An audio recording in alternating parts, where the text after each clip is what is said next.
situation in Nigeria. Super Eagles coach Stephen Keshi is back on the job. As we speak right now, the Eagles have regrouped in Uyo, Akwa Ibom. There's a friendly against Ghana. We don't play friendlies against Ghana. Every game we play against Ghana is like a World Cup final. But Keshi is back in charge. And there's a report that was put together by the sports desk on the return of Keshi. We'll take that report. We'll come back, talk about the Eagles, and of course, talk about the Globe Premier League. Kano Pillars, those who are going up, those who are coming down, all of that and more when we return.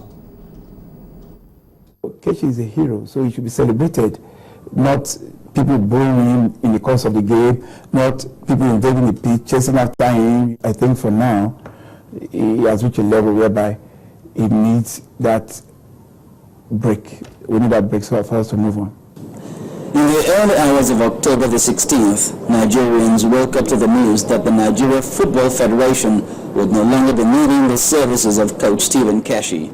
Ironically, he had just secured an all-important victory against Sudan in the African Cup of Nations qualifier in Abuja. That same day, NFF Technical Director Amadou Shaibu was appointed to lead a consortium of coaches towards qualifying the team for Morocco 2015 with 2 games left. But in a dramatic twist, on October the 27th, Coach Shaibu Amadou appealed for the reinstatement of Keshi in a letter addressed to the NFF. Part of it read, "Following wide consultations within the past 2 weeks since my appointment, and for the sake of professionalism, I want to specifically appeal to you to reconsider the matter and allow Stephen Keshi to finish the project that he has started, the 2015 Africa Cup of Nations qualifying race." He added, "The time frame is too short to start tinkering with the fabric of the team or attempt to build a new team altogether." Sports enthusiasts differ on the coach's recall. It made sense to let him go against the backdrop of the fact that he had lost the dressing room. He was at loggerheads with his players. The results were not complimentary any longer. And when you win 2 out of 13 games, in modern day football, you don't deserve to keep your job. If Amadou had failed in those 2 remaining qualifying matches, you wouldn't know where to put the blame. Oh, Keshi started it anyways, Amadou didn't complete it. But now having brought Keshi back, the good thing about it is that Keshi will have to complete his task. Beautiful. But Keshi can no longer listen to the FA because he has orders from the above. This is a coach that has been working with the team for quite some time. He won the Nations Cup with them, and I just asking him to go away like that when you have just 2 games left because you suffer some bad patch of result. I don't think it was good for them to say he should have left in the first place. The recalled coach has already swung into action, knowing he has a lot on his shoulders. 24 players have been invited for the return leg games against Congo, Brazzaville and South Africa. Most notable on the list is Villarreal striker Ikechukwu Uche, who has been frozen out of the team for almost 2 years. Well, that's a report put together by the sports desk on Keshi's return as Super Eagles coach. I think the challenge for Stephen Keshi is to do an Alan Pardew. That's what he needs to do. Do an Alan Pardew on the Nigerian fan. You know what Alan Pardew did? For so many weeks, the fans wanted him out. Okay. And in fact, they had the dedicated sackalanpardew.com. But the man has turned things around. You know, that's what Keshi needs to do. In fact, there was a banner they carried on sackpardew.com. No, said back from the dead. Back from the dead. That's what Keshi needs to do. So that's what Keshi needs to do. But people talk about he has only won 2 games in 13. But those were friendly games, competitive games. The average is not bad when you look at competitive games. But whichever way you look at it, I think Keshi now has a chance to come back from the dead like Alan Pardew. Yeah, I think it's going to be a difficult time for him because all he needs to do right now is to get the Nations Cup ticket, a victory away from home, and also convincingly, and also come down to Uyo and run it up against South Africa. So it's a difficult job. Just like one of the analysts said, he had issue with the players or members. Like I said over the weekend, I think what Keshi right now is reconciliation. The spirit of reconciliation. At every section. I mean, we know all these board members are having issue with, and some of your players, bring them to come in and realize this is this is what we need to make. We need to make the nation happy. And if you pick the ticket, it's going to be proud of everybody involved. It's all about Stephen Keshi alone. It's all about the player, and also all about the federation. It's all about all the parties working together. But he has been there before. He has got plenty of experience. He has invited his players. Ushe is back. Most of these guys are back in the team. And I think they really understand it. That's the of them. Beating Congo and also come back to Nigeria to come and celebrate up against South Africa.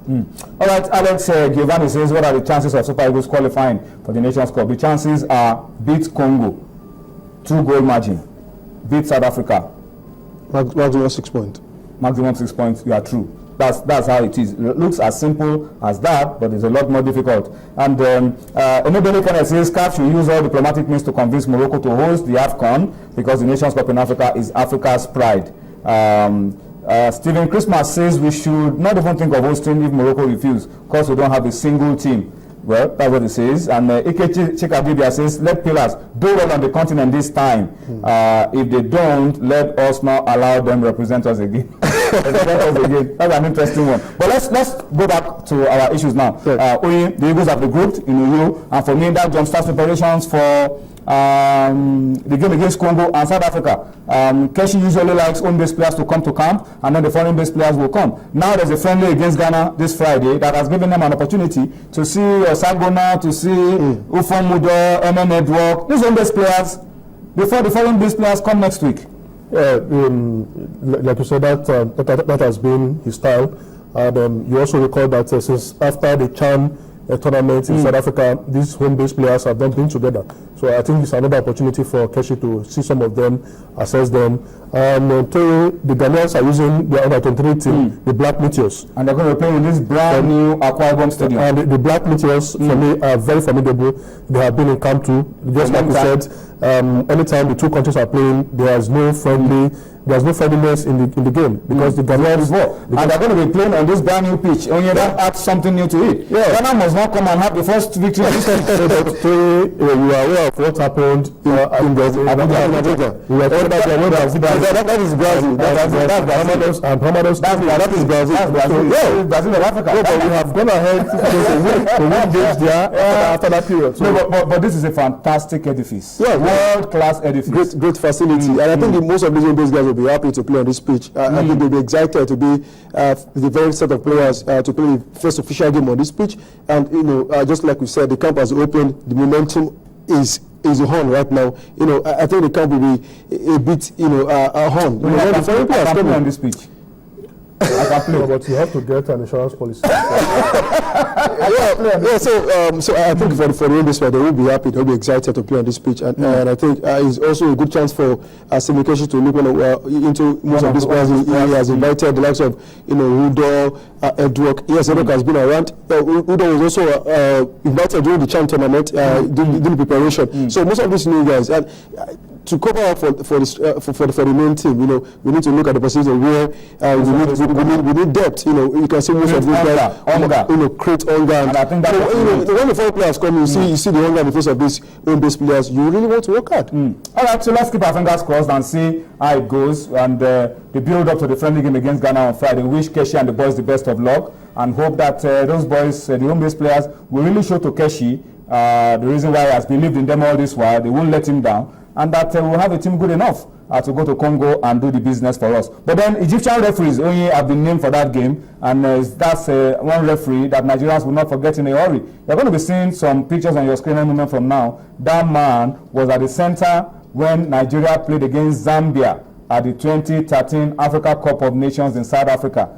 Remember that game? Remember the penalty that the guy gave the Zambians? Wow.